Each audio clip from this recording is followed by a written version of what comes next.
Yeah, well, a little bunch of candy for you to start out with. This is a little out unit that I cut recently in Viola, Oregon, and it was roadside. My wife was helping me out on the flagging because there was quite a lot of early morning going to work traffic. So this is ice damage. It's a nice big block. There are multiple blocks on it, but you know it netted I think 110 acres, which is always a pleasure. I actually have moved in and out of this 2 or 3 times to go cut other blocks. But yeah, it's a nice unit.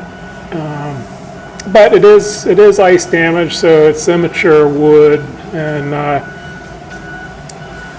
just thought I'd talk a little bit about this. Anybody running buncher can, I think, sympathize with me on this small big leaf maple clumps, you know, beside the road.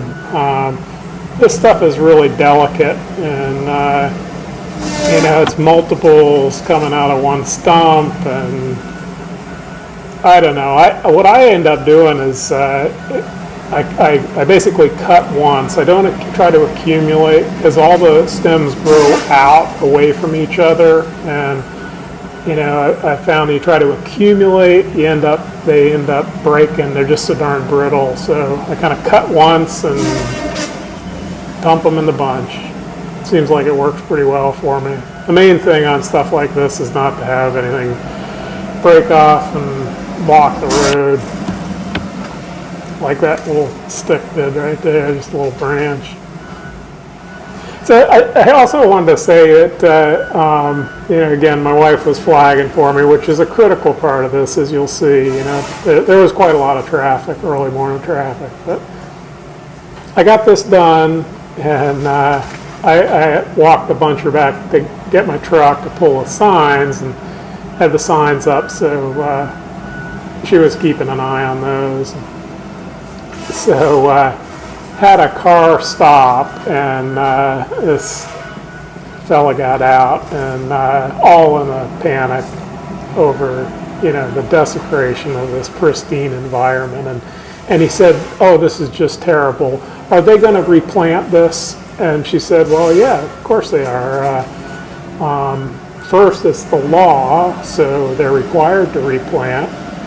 But also they're a timber company, so this is their business, and you know, they want to get it growing trees again as quickly as possible. So yeah, of course they will." And also she pointed out to him that they didn't really want to cut this. You know, it was a salvage operation, and they were cutting because it was damaged. And so anyhow, he was actually receptive to that. Many times these folks with this kind of attitude are not, but of course it probably had something to do with the fact that she was saying it to him rather than me with my lack of patience. But anyhow, so a little PR for the industry there, and that one neighbor anyhow was kind of like calmed down somewhat. So, you know, we all run into that, cutting alongside the road. But yeah, got it down. No mishaps.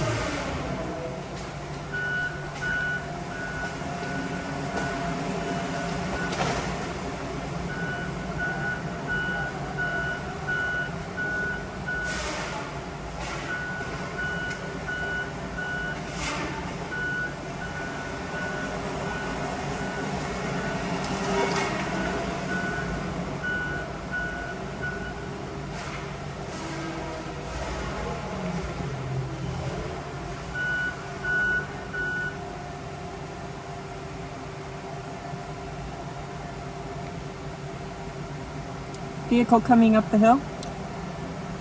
Copy.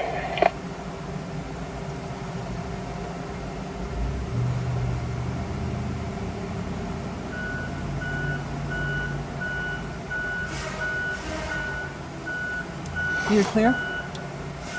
Yeah, the worst thing about this big leaf maple like this is that, you know, it's got to go. It's got to get on the ground. You got to do something with the stems, but unfortunately, given the size of it, about half of it's going to end up in the burn pile. You know, there's just nothing, it won't hold together. You know, the processor operator does what he can to get it out of there, but get something out of it in terms of pulp. But it's got to get cut, and as best I can, I'll cut them and save them and get them in the bunch, and whatever makes it to the landing, the processor operator will do what he can to get something out of it. So. Yeah, so there you have it. Another day in the life. So. Hope you enjoy it. Thanks again.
Vehicle down the hill. Vehicle coming up as well. Okay.